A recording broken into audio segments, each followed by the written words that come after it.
बच्चों, कैसे हैं आप सब। आशा करती हूँ आप सब ठीक होंगे।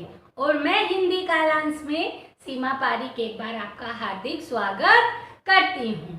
आपको याद है कल हमने कौन सा पाठ पढ़ा था?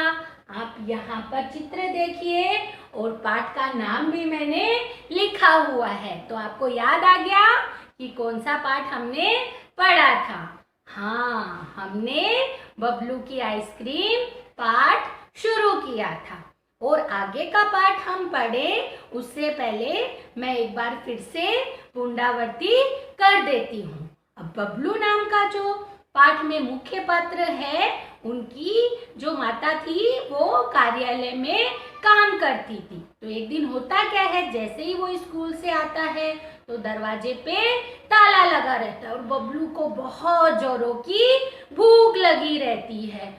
और बबलू उदास हो जाता है और सोचता है कि अन्य जो मेरे मित्र हैं वो कितने भाग्यशाली हैं कि उनकी माताएं हैं वो घर पे रहती हैं, उन्हें प्यार से गरम गरम खाना खिलाती हैं और उन्हें बहुत ज़्यादा प्यार करती हैं। और ये सोचते सोचते उसकी आँख लग जाती है। इतने में उसकी मम्मी आती है, उसे उठाती है और फिर घर के अंदर लेके जाती है। और जैसे ही बबलू घर के अंदर जाता है, सोफे पे बैठता है, फिर भी उसकी आँख लगना शुरू हो जाती है। तो उनकी मम्मी है बबलू की, वो उसे बाथरूम में भेजती है, हाथ पैर धुलाती है और उसको बोलती है कि मैं तुम्हारे लिए गरम गरम खाना परोसती हूँ। जैसा कि बबलू उन्हें बोलता है कि मुझे बहुत जोरों की भूख लगी है। लेकिन जैसे ही बबलू खाने की मेज पे बैठता है, उसे अपने पापा की याद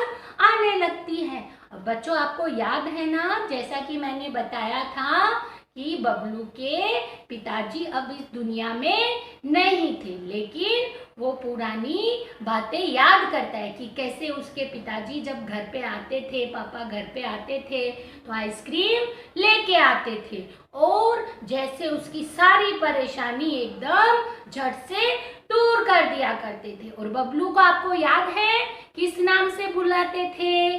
मिठू नाम से बुलाते थे।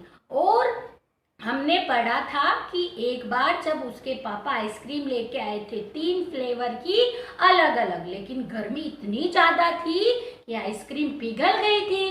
और मम्मी ने बोला कि इतनी गर्मी में आइसक्रीम थोड़ी जमी रहेगी। पापा ने क्या किया था, आपको याद है ना? पापा ने तीनों फ्लेवर की जो आइसक्रीम थी उन्हें मिलाया और मिल्क शेक बना लिया था। अब हम इसके आगे का पाठ हम अब पढ़ेंगे, तो तैयार हैं आप? तो बच्चों, अब हम पाठ की शुरुआत करते हैं। अचानक माँ के कोमल हाथ उसके बालों को सहलाने लगे। वह मानो नींद से जाग उठा हो। माँ ने कहा, क्या बात है, आज तुम बड़े गुमसुम से दिखाई दे रहे हो। कहीं आज फिर से तो अजय से झगड़ा नहीं हुआ या फिर तुम्हारी टीम क्रिकेट के मैच में हार गई है? अब जैसे ही बबलू उदास हुआ तो माँ ने उसके बालों में हाथ सहलाना चालू कर दिया, उसे प्यार से सहलाने लग गई और पूछा कि क्या बात है, तुम आज बड़े उदास लग रहे हो। क्या तुम्हारे मित्र से झगड़ा हुआ है? मित्र का नाम क्या था? अजय का नाम लेकर माँ ने पूछा कि कहीं अजय से झगड़ा तो नहीं हुआ या तुम्हारी टीम क्रिकेट के मैच में हार गई है। अब बबलू क्या बोलता है वो हम आगे पढ़ेंगे। बबलू ने कहा, माँ पता नहीं क्यों आज मुझे पापा की बड़ी याद आ रही है। पापा को भगवान ने अपने पास क्यों बुला लिया? अब बच्चे ने कहा कि माँ मुझे पता नहीं है, आज मुझे पापा की बड़ी याद आ रही है। और वो सवाल करता है कि भगवान जी ने पापा को इतना जल्दी क्यों बुला लिया अपने पास। इतना सुनते ही माँ ने जोर से बबलू को गले लगा लिया और उसकी आंखें आंसुओं से लबालब भर गई। माँ की सिसकियां बंद होने का नाम नहीं ले रही थी। यह देखकर बबलू का उदास मन कुछ और उदास हो गया उसे लगा जैसे इसी क्षण वह बहुत बड़ा हो गया है और माँ का उत्तरदायित्व उसी के कंधे पर आ गया है। उसने ठान लिया कि वह अपने आंसुओं से माँ को कमजोर नहीं होने देगा। माँ घर का बाहर का सारा काम करती है, उसे हमेशा खुश रखने की कोशिश करती है। अब वह कभी नहीं रोएगा, वह पापा की तरह बनेगा, हमेशा खुशियाँ बांटने वाला और तकलीफों पर पांव रखकर आगे बढ़ने वाला। वह माँ को बहुत सुख देगा, उन्हें हमेशा खुश रखेगा। इतना सोचते सोचते वह जल्दी जल्दी खाना खाने लगा। अब जैसे ही बबलू ने प्रश्न किया कि भगवान जी ने पापा को इतना जल्दी क्यों बुला लिया, तो जैसे ही माँ ने उसकी बात सुनी और उसे गले से लगा लिया, क्योंकि माँ की भी आंखें आंसुओं से भर आई थी और माँ भी उसके साथ में रोने लग गई। अब जैसे ही बबलू ने अपनी माँ को रोते हुए देखा तो अचानक उसे लगा कि वो बहुत बड़ा हो गया है। अब उसने मन ही मन तय किया कि उत्तरदायित्व बच्चों, उत्तरदायित्व का मतलब होता है जिम्मेदारी। अब उसने सोच लिया था कि वह बड़ा हो गया और माँ का सारी जिम्मेदारी अब वो अपने आप संभालेगा और कभी भी वो रोएगा नहीं, अपने आंसुओं से माँ को कमजोर नहीं होने देगा, क्योंकि माँ घर का भी काम संभालती थी और बाहर का भी काम करती थी और वो है अपने पापा की तरह बनेगा जो खुशियाँ ही खुशियाँ घर में भर देते थे और तकलीफ़ों को, कठिनाइयों को दूर करते थे। अब वह माँ को इतना सुख देगा और इतना खुश रखेगा और ऐसा सोचकर वह जल्दी खाना खाने लग गया था। अब बच्चों यहाँ पर 2 शब्दार्थ दिए गए हैं। जैसे पहला शब्दार्थ है उत्तरदायित्व यानी जिम्मेदारी, फिर है मकसद, मकसद मतलब उद्देश्य।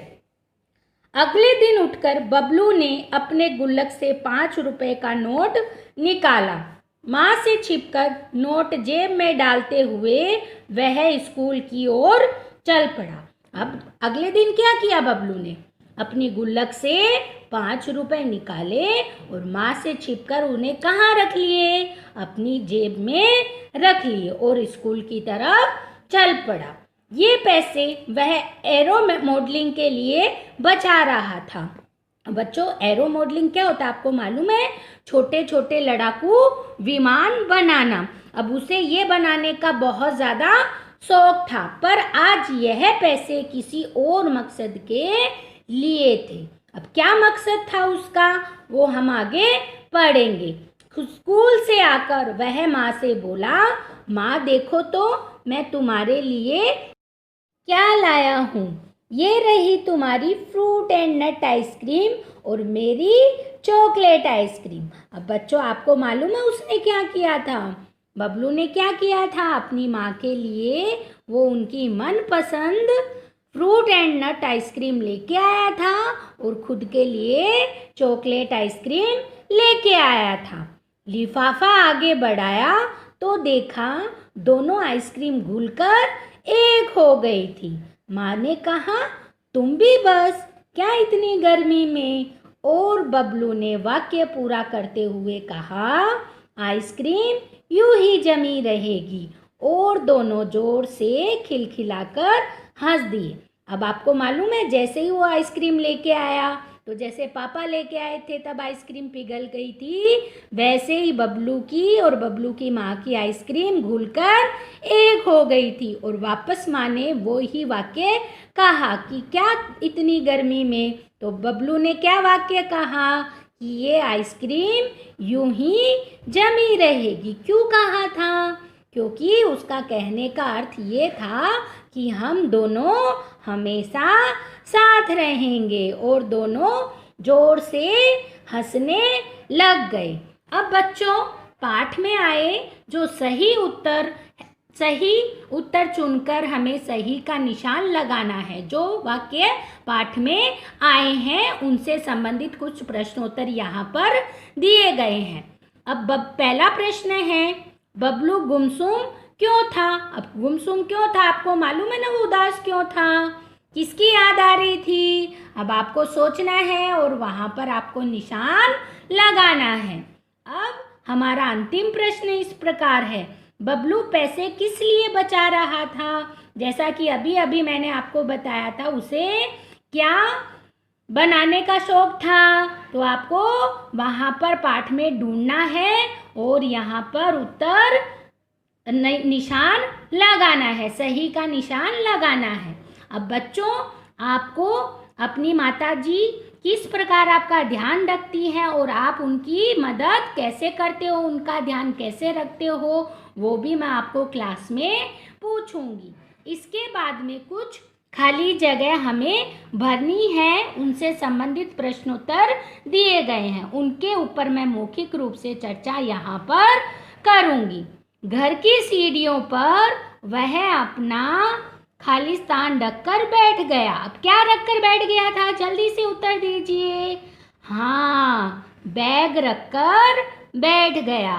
अब दूसरा जो हमारा रिक्त स्थान है, जो पूरा हमें करना है, बबलू ने हाथ मुंह धोए और खाने की पर जा बैठा। किसके ऊपर जा बैठा था? मेज पर। बहुत अच्छा। अचानक माँ के रिक्त स्थान हाथ उसके बालों को सहलाने लगे। अब माँ के हाथ कैसे थे? कोमल। यहाँ पर आपको कोमल लिखना है। इसके बाद में आता है हमारा अगला प्रश्न, माँ की खाली स्थान बंद होने का नाम ही नहीं ले रही थी। यहाँ पर सिसकियाँ आएगा। आपको सिसकियाँ जो शब्द है पाठ में से देखकर लिखना है, मात्रा शुद्धि नहीं करनी है। और अंतिम जो हमारा खाली स्थान है वो हम पढ़ेंगे, उससे संबंधित जो प्रश्न है वो हम पढ़ेंगे। उसने ठान लिया कि वह अपने खाली स्थान से माँ को कमज़ोर नहीं होने देगा। किनसे कमज़ोर नहीं होने देगा? रोते हैं तो क्या निकलते हैं हमारे आँखों से? आंसुओं से माँ को कमज़ोर नहीं होने देगा। तो बच्चों, मैंने मौखिक रूप से आपको उत्तर बताए हैं, आपको इनको अच्छे से अपनी पाठ्य पुस्तक में ही करना है।